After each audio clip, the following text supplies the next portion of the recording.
Ryan Hanan joins me in studio this morning. Ryan, I saw your post on Facebook last night when I was doing some doom scrolling, and it said that you are hosting a first aid course coming up in April. And I know that these courses, sign up goes really quickly.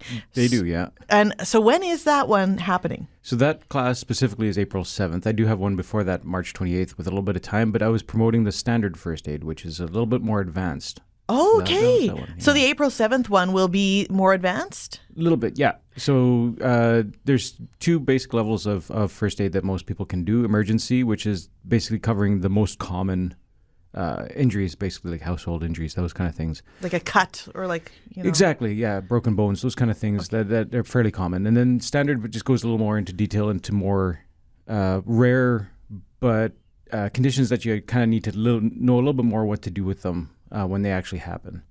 So more like industrial kind of things. The majority of people who do that are in business, in industry, those kind of things. Wow. Okay. Yeah. Now, I know at workplaces, we always have like a designated person who has their first aid. Would that be the standard first aid? Yeah, depending on the workplace.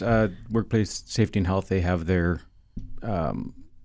guidelines on, how many people, what kind of industry, where are you by yourself, those kind of things. Yeah.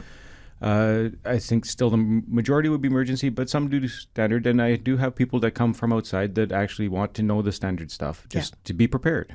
Well, what do you think as someone who is, you've got expertise on this? What would you call yourself? Like what are you?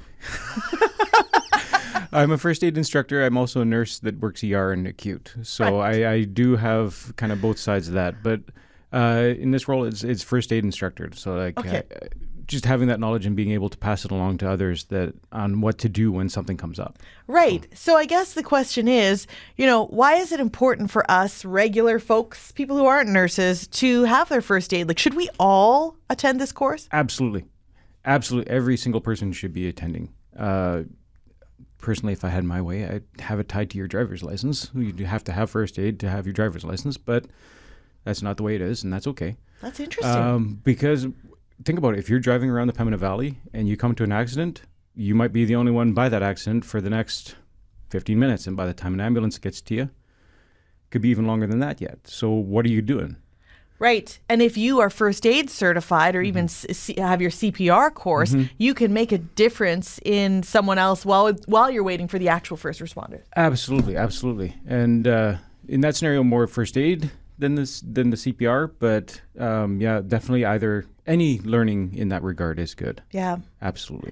You can sign up on the website ryancpr.ca. There's a book now page, or you feel free to contact me through the page, however you want to do it. Okay, is Ryan CPR or Ryan's CPR? Ryan's CPR, right. There's an S in there. There's an S? There's Ryan's CPR.ca. Yeah. And once someone is certified and they've made it through the class, how long does that It's hold? a 3-year certificate. 3 years. Which to me is a long time. Yeah. Because once every 3 years, you forget things by the first year, never mind 3. Yeah. But that's okay. Better to be every 3 years than not at all. Have you ever flunked anyone? Yes, I have. Yeah. Probably yeah. I would. I feel like no, I wouldn't be able to handle. You'd be okay, Jamie. I'd be grossed out in the You'd first. be marginal, but I think you'd pass. If you have an emergency and I'm around, really look for someone else. Yeah. Call Ryan. Adult, please. Yes, Adult, please. For real, an adultier adult. Thank you, Ryan. Yeah, you're welcome.